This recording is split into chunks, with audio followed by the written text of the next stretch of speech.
YS Jaganmohan Reddy గారు ఇచ్చినటువంటి పిలుపు మేరకు రాష్ట్ర వ్యాప్తంగా 26 జిల్లా కేంద్రాల్లో కూడా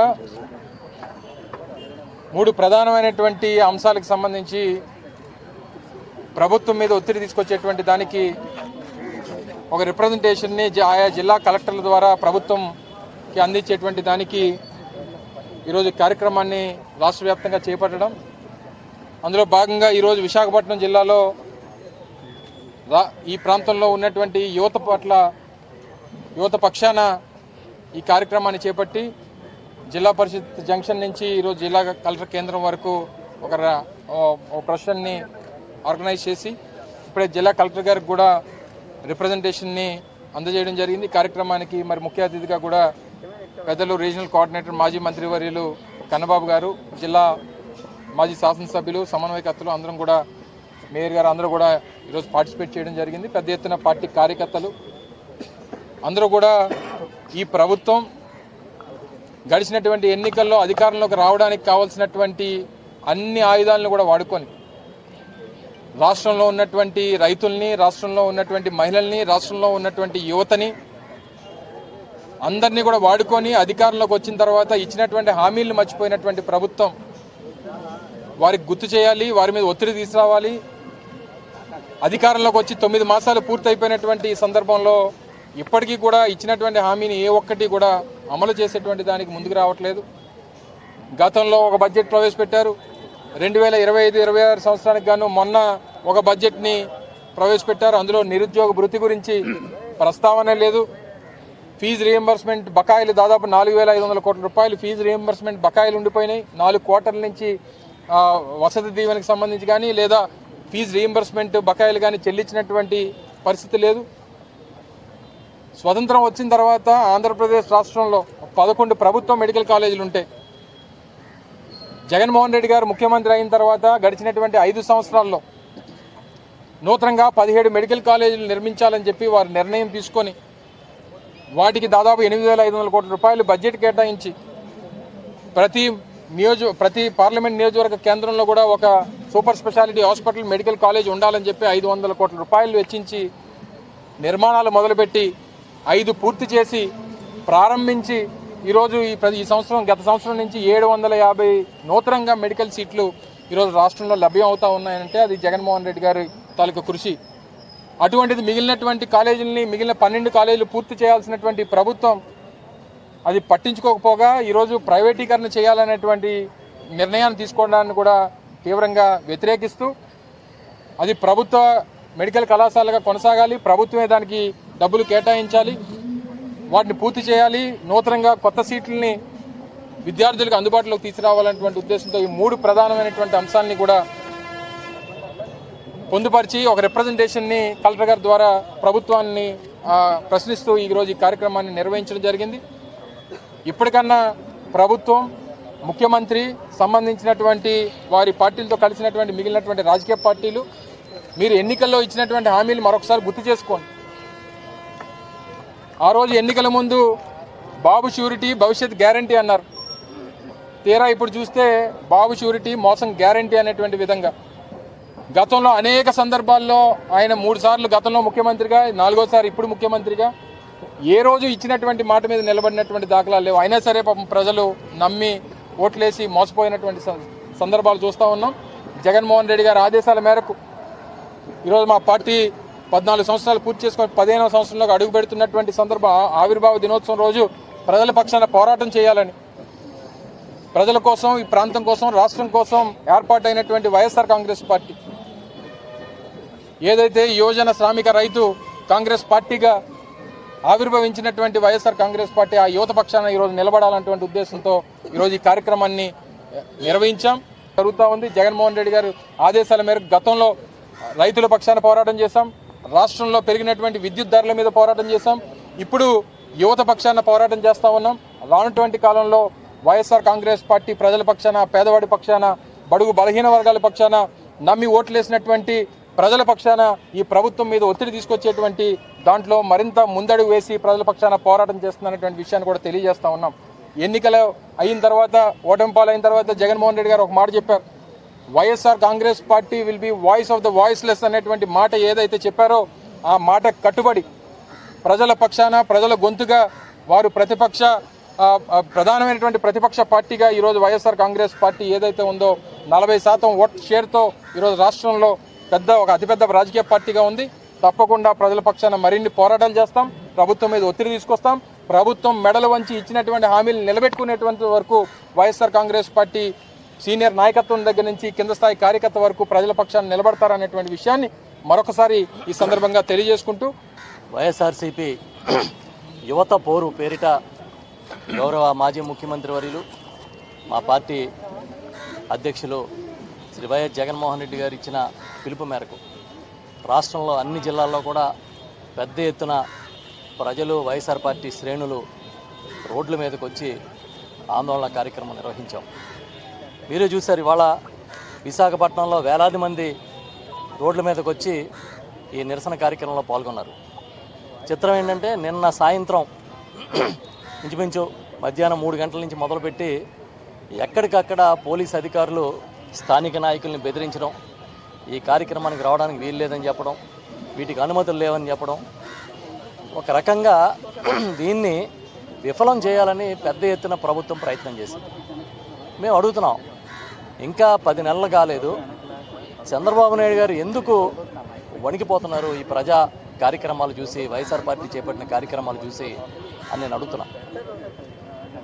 ఈ రోజున మీరు ఇచ్చిన ప్రతి హామీని తుంగలో తొక్కి తూచని కేవలం ఎన్నికల ముందు హామీలు అనేది మా ఓట్ల కోసమే తప్ప ప్రజల ఆకాంక్షలు తీర్చడానికి కాదన్నట్టుగా ఇవాళ ఏరు దాటి తప్ప తగిలేశారు. దానిలో భాగంగా రైతుల్ని, మహిళల్ని, విద్యార్థుల్ని, ఉద్యోగులను, నిరుద్యోగుల్ని ఏ ఒక్క వర్గాన్ని వదిలిపెట్టకుండా చీట్ చేసి, మోసం చేసి చాలా అద్భుతంగా పరిపాలిస్తున్నట్టుగా మీ సొంత మీడియాలో ప్రచారం చేసుకుంటున్నారు. 10 నెలలు గడవక ముందే ఇన్ని వర్గాలు రోడ్ల మీదకి ఎందుకు వచ్చాయో వైఎస్ఆర్ పార్టీ పిలిపిస్తే మీరే ఆలోచించుకోండి. మీ నిరుద్యోగ భృతి ఏమైంది? 3,000 రూపాయలు నిరుద్యోగ భృతి ఇస్తా అన్నారు. కనీసం బడ్జెట్లో కూడా ఎందుకు చూపించలేదు? అంటే ఇవ్వం అని చెప్పడమే కదా. ఫీజు రియంబర్స్మెంట్ పేరెత్తితే దివంగత ముఖ్యమంత్రి డాక్టర్ వైఎస్ రాజశేఖర రెడ్డి గారు గుర్తొస్తారు. ఈ దేశంలో తొలిసారిగా ఫీజు రియంబర్స్మెంట్ కార్యక్రమానికి శ్రీకారం చుడితే ఆ తర్వాత ఆయన వారసుడిగా జగన్మోహన్ రెడ్డి గారు పరిపాలన చేపట్టిన తర్వాత సంపూర్ణ ఫీజు రియంబర్స్మెంట్, జగనన్న విద్యా దీవెన, జగనన్న వసతి దీవెన పేరిట పెద్ద ఎత్తున కార్యక్రమాలు నిర్వహించారు. టోటల్గా ఫీజు అంతా కూడా రీఎంబర్స్ చేసే కార్యక్రమాన్ని జగన్మోహన్ రెడ్డి గారు తీసుకొస్తే ఇవాళ దాన్ని నీరుగార్చి సుమారు 4,600 కోట్ల రూపాయలు పైచిలుకు మొత్తాన్ని బాకీలు పెట్టారు. విద్యార్థులకి హాల్ టికెట్లు ఇస్తారో లేదో తెలియదు, పరీక్షలు కూర్చొని ఇస్తారో లేదో తెలియదు. ప్రతిరోజు కాలేజీ యాజమాన్యాల తల్లిదండ్రులను బెదిరిస్తున్నాయి. మాకు ప్రభుత్వం డబ్బులు ఇవ్వకపోతే మాకు సంబంధం లేదు, మీరే కట్టుకోవాల్సి ఉంటుంది, లేకపోతే మీకు హాల్ టికెట్లు రావని మెజారిటీ కాలేజీ యాజమాన్యాలు ఇవాళ బెదిరిస్తున్న పరిస్థితులు రాష్ట్రంలో ఉన్నాయి.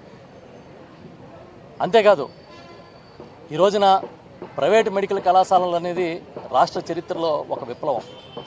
పేదల కోసం సూపర్ స్పెషాలిటీ ఆసుపత్రులు నిర్మిస్తూ దానికి అనుసంధానంగా 17 ప్రభుత్వ మెడికల్ కళాశాలను తీసుకొస్తే ఆ ప్రభుత్వ మెడికల్ కళాశాలన్నింటినీ కూడా ప్రైవేటు పరం చేయడానికి చంద్రబాబు నాయుడు గారు నిస్సిగ్గుగా, ఏమాత్రం సంకోచం లేకుండా నాకు నచ్చిన వాళ్ళకి కట్టబెడతానని చెప్పేది ఇది ఒక పెద్ద స్కామ్. మీకు గుర్తుంటే నేదురుమల్లి జనార్దన్ రెడ్డి గారు మెడికల్ కాలేజీలు, ప్రైవేటు మెడికల్ కాలేజీలకు అనుమతి ఇచ్చి ఆ రోజు పదవి పోగొట్టుకున్నారు. ఈ రోజున ప్రభుత్వం సొంత నిధులతో నిర్మాణం చేసి వేలాది మంది పేద విద్యార్థులకు ఉపయోగపడే విధంగా సీట్లు వచ్చే విధంగా ఒక పెద్ద కార్యాచరణ జగన్మోహన్ రెడ్డి గారు తీసుకుంటే మీరు ప్రైవేటు యాజమాన్యాలకు కట్టబెట్టడం అనేది ఒక స్కామ్ అని చెప్పి వైఎస్ఆర్ పార్టీ చెప్తా ఉంది. ఇది ఒక కుంభకోణం. మీకు చేత కాలేదు, జగన్ గారు చేస్తే దాన్ని నిర్వీర్యం చేసే కార్యక్రమం చేస్తున్నారు. దాంతోపాటు ఇవాళ అన్ని రంగాల్లోనే ఆరోగ్యశ్రీ ఎత్తేశారు, వైద్య బీమా అని చెప్పి ప్రైవేట్ కంపెనీలను తీసుకొచ్చారు. ఇటు విద్యా రంగంలో అమ్మఒడి అనే బృహత్తరమైన కార్యక్రమానికి మొత్తం తూట్లు పొడిచారు. తల్లి వందనం అన్నారు, అది ఇంతవరకు ఇవ్వలే. ఏ రకంగా చూసినా కూడా మీరు ప్రైవేటు వ్యక్తులు కొమ్ము కాసే కార్యాచరణ, ప్రభుత్వ పాలన తప్ప మరొకటి లేదని ఈ సందర్భంగా మేము చెప్తున్నాం. మేము అడుగుతున్నాం, మీరు వచ్చిన 10 నెలల్లో 1,19,000 కోట్లు అప్పు చేశారు. మళ్ళీ నిన్ననే రీసెంట్గా ఇంకో 9,000 కోట్లు అప్పు అంటున్నారు. మరి ఇంత అప్పు చేసినప్పుడు ప్రాధాన్య క్రమంలో విద్యా, వైద్య రంగాల్లో బకాయిలు కూడా తీర్చరా? 4,600 కోట్లు ఫీజు రీయింబర్స్మెంటు, సుమారు 3,000 కోట్ల రూపాయలు ఆరోగ్యశ్రీ బకాయిలు ఉంటాయి. వాటిని కూడా ఎందుకు తీర్చలేదు? మీరు తెచ్చిన అప్పు అంతా ఎవరికి కట్టారు? ఎవరి అకౌంట్లో వేశారని అడుగుతున్నాం మేము. ఏ ఒక్క పేద కుటుంబం అకౌంట్లోనే వేశారా? అడిగితే మాది రాజ్యాంగం అంబేద్కర్ రాసింది కాదు, లోకేష్ రాసిన రాజ్యాంగం అని చెప్తున్నారు. అడ్డగోలుగా కేసులు పెడుతున్నారు. సోషల్ మీడియా యాక్టివిస్టులు అని చెప్పి చాలా దుర్మార్గమైన సెక్షన్లు వేసి కేసులు పెడుతున్నారు. అంటే ఈ ఆవిర్భావ సభ ఆవిర్భావం నాడు, ఈ పార్టీ ఆవిర్భావ దినోత్సవం నాడు మళ్ళీ మరొకసారి పునరంకితం అవుతున్నాం. ఆవిర్భావ దినోత్సవాలు అంటే కేకులు కట్ చేసుకోవడమే కాదు, ప్రజల పక్షాన పోరాడడం అని చెప్పి నిరూపించడం కోసం ఇవాళ ఇంత పెద్ద కార్యక్రమాన్ని రాష్ట్ర వ్యాప్తంగా మా నాయకుడు జగన్మోహన్ రెడ్డి గారు పిలిపించారు. దాన్ని దిగ్విజయం చేసినందుకు అందరికీ కృతజ్ఞతలు. ఎంత మొత్తం